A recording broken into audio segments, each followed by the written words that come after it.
Ayan na guys. Done na ang ating fish mac.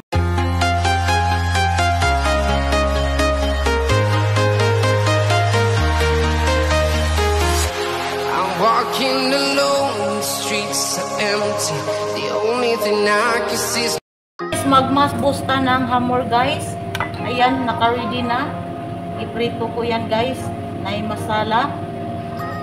So, ready na yan. So, mag-fry tayo ng onion. I-brown natin yan. So, ayan guys.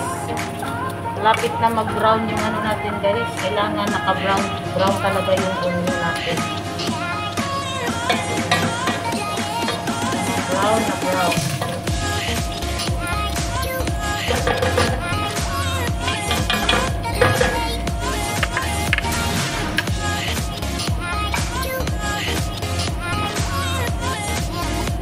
Yan, dry leaves.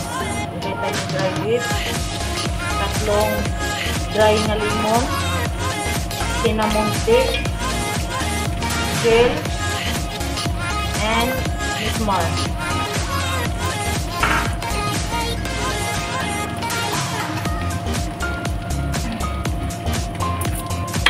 Yan. Mix lang. May turmeric tayo, masbos masala, chili powder, and coriander. So, 1 tablespoon. And mix natin. Then, maglagay tayo ng tomato.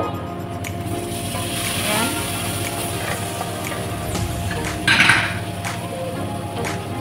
Potato.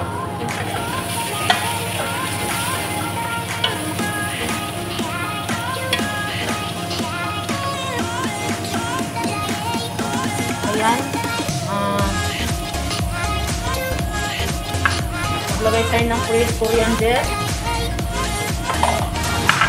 Then, karipata.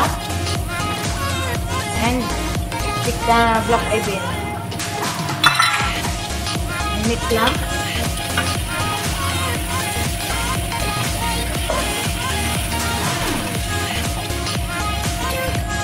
Mag-add tayo ng tomato, mga 2 tablespoon. And ginger pickle. Ayan. Mix lang.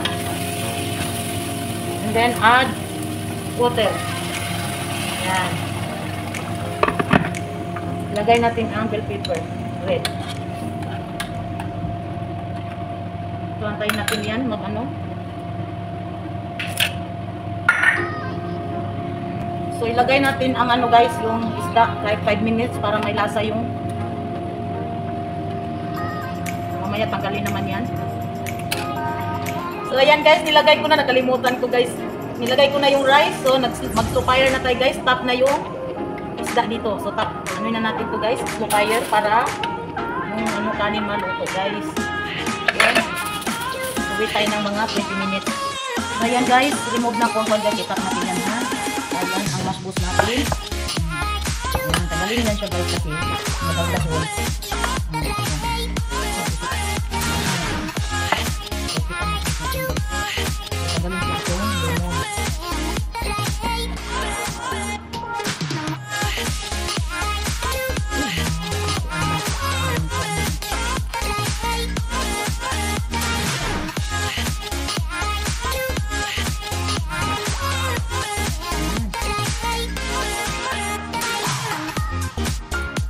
Lami ko doon umakot mo ang kapag ko.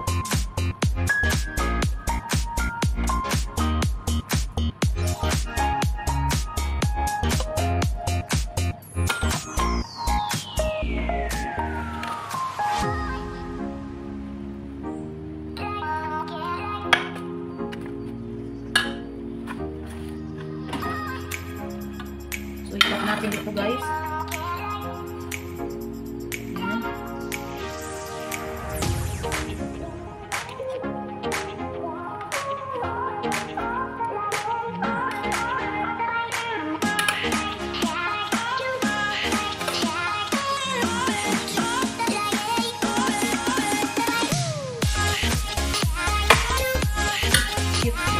Ayan na guys.